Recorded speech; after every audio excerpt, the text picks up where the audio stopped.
Hey guys, Soldier5 here with episode number 2 of our Burnley My Player on FIFA 22. The full game is out today. It has been released on Monday for some of you, but for others you do have to wait till Friday, unfortunately. But we're coming into this one against Liverpool off the bench, and we have come onto the pitch with about 10 minutes remaining, and we are 1-0 down. We need to change the game. We need to flip the game on its head in 5 minutes after us coming on. We're going to look to do exactly that. As we play the ball out wide, we're going to find our run in the middle. We get to the ball before Jordan Henderson, the man that was marking us. We're too quick for him. We rise like a salmon, and we nod it in at the near post to get us back on level terms, which is exactly what an impact sub is supposed to do. Sean Dyche is loving it. You can see him in the crowd of boys over there, because we've just got a result against Liverpool when it seemed like everything was dead and buried. As we're out here against Trent, he is going to look to whip this one in. We win the header. We're going to start another counter-attack here, as again we are out on this right-hand side, playing right midfield in this game, up against Virgil van Dijk. What can we do? We're going to draw him out to the wing, leaving the space in the middle for Woods or Barnes or Vidra or Rodriguez, whoever's playing up there in this game.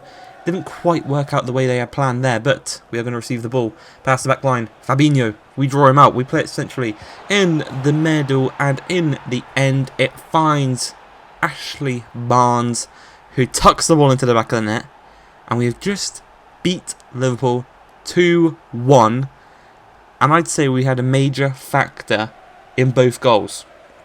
Scoring the first one, obviously that's a major factor, but helping to kind of bring the ball forward in the second. You can see us here celebrating with Ben Mee, celebrating with the boys, going over to the away fans, giving them a clap, thanking them for coming with us, and we played 10 minutes, so we got a goal. 4 passes and 4.2 kilometres distance covered. Not too bad down that right hand side in an unnatural position. All things considered, that was a really good performance from ourselves, and we did achieve 2 of the accomplishments from Sean Dyche: the match rating and scoring. Unfortunately, we didn't get the shots on target, but we also did level up to level 6. And coming into this one, we have got our first start for Burnley. It's in the Carabao Cup, yes, but we've got our first start. We want an 8.5, a conversion rate of 70%, and a dribble success rate of 50%. Should be pretty easy. All things considered, it should be pretty easy. We have 1 shot on target, we score it, that's that, done, boom. But 14 minutes into the game, the first chance for ourselves is going to come as we actually play naturally in striker this time as well. As we receive the ball in the box, a little dodgy touch, and the shot is blocked and cleared away, unfortunately for ourselves. Going to have another spite at the cherry here as we play it back, and again we lose possession, unfortunately for ourselves. But just a few minutes later, the ball in the midfield for QPR. They tried to play it through, it's intercepted. I'm going to receive the ball, played outside to the right hand side where we were playing in the previous game. We're going to charge into the box, call for the ball, play it forward into the path of our midfielder, out wide to this left hand side, dink it into the middle. And our second goal in 2 games, and both have been headers. We're 5 for 8 and we're scoring headers, not too bad, all things considered. 20 minutes into the game against QPR, we are 1-0 to the good. The assist from Blanco out on that left-hand side. As we move into the second half, we're going to look to double our goal tally here as we charge forward. Now we know we're good in the air now, so we can actually call for crosses, but on the edge of the box, we're going to play the ball, try to at least, didn't quite work out this time, and we obviously see we have to release the ball a bit sooner than just dribbling about. That's going to affect one of our ratings as well, so we need that dribble success rate and completion rate. Obviously the conversion rate, we've had 1 shot, we've scored 1 goal, playing a brilliant ball through there, and he's got to score this one, but he brings it a bit too close to the goalkeeper. But you can see we're having a worldie of a game on a 9.7 here, as maybe not the kind of pass we want to be doing. But 83 minutes into the game is almost done, and we're going to look to try and confirm it here as the ball goes out to Dwight McNeil, one of our fellow youngsters, and we go for the near post. But it is saved and denied the chance of doubling our lead, and doubling our goal tally in the game. But we do get a 10.0 rating. And in our first start, our first official start for Burnley in a competitive competition, I think we had a really good performance against, obviously it's a championship QPR, but to get a 9.7 rating, score a goal, obviously our conversion rate is 33%, so that is that one not ticked off. And obviously we've got to hope that our dribble rate was a bit better than the, I think it was 50 that Sean wanted, and exactly it was. And we can see here, big boost in our XP, a nice little boost from Sean Dyche as well. And we got the Man of the Match award in the Carabao Cup. So our first kind of individual award, a Man of the Match award, not too bad. And we're going to take that start against QPR in the Cup into the Premier League as we take on Leeds.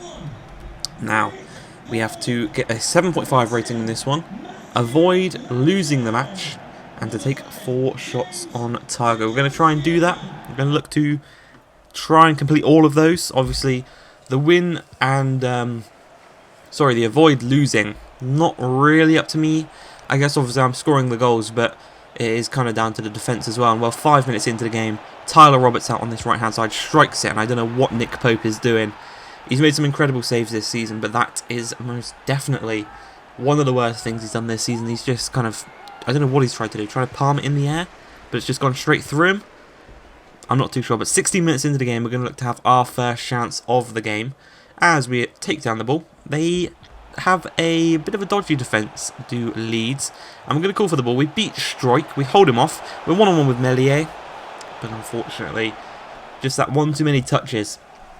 And it's happened a few times this season where we just took one too many touch, and it's let us down as we try and play the ball into Chris Wood. It didn't quite work out, and there's actually now a chance for Leeds on the counter-attack. They've got men over on this side. Eventually it's going to find Tyler Roberts, and he is going to score his second goal of the game. I believe is it Tyler Roberts or Connor Roberts?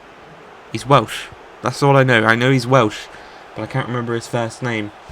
But we need to get back into this one sooner rather than later, and we're going to look to do so just before half-time. As we receive the ball in the box, we're going to go for a little pass inside, but Calvin Phillips, our fellow countryman, does deny us the chance as we move into the second half. You know, we're struggling this one. We're not having much service up top. Myself and Chris Wood, we are really struggling, but if you can't find service, do it yourself as we play through here against Meslier, trying to shoot at the near post. It's a great save, though, from the young Frenchman, denying us the chance of getting a goal in this game and even having a chance back into this game. And well, Sean Dyche had seen enough.